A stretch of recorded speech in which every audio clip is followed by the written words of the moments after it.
that if Ukraine is put in a position of strength, and Russia is met with force and strength, to have security and prosperity and peace.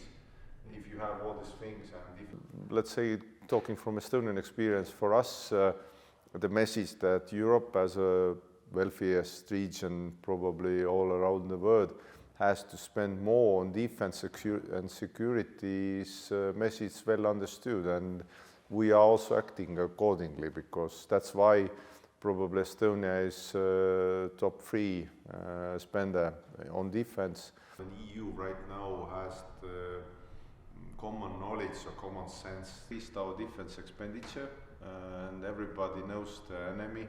Everybody probably in the NATO and EU right now has the common knowledge or common sense and the feeling in backbone that you should increase defense expenditure because of what is happening right now all over the world and with Russia.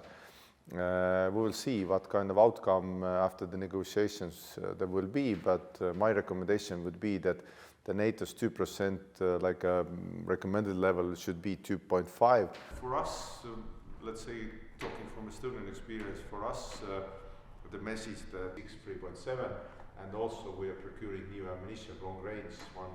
I would say that the main goal should be having a just and lasting peace, because the first rule of this kind of negotiations or talk or making plans should be nothing of Ukraine without Ukraine, nothing of Europe without Europe. And I would say that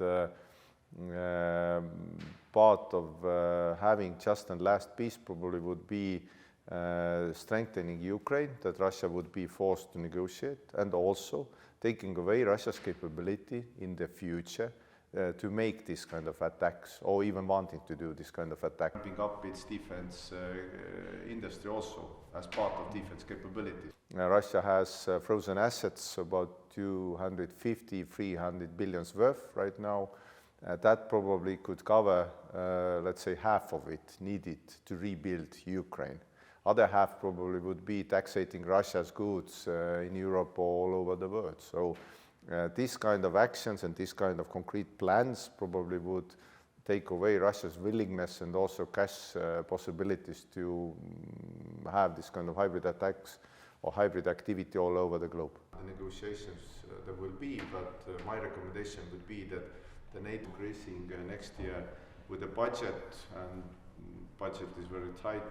That probably would be like a sore and stigmatic outcome for everybody in Europe and all the states, because to have a just and lasting peace is probably the only way that the rule-based world, in which I see Europe and the United States are the greatest allies, that probably would be the only outcome that would work, because if you are not able to change the Russia's ways,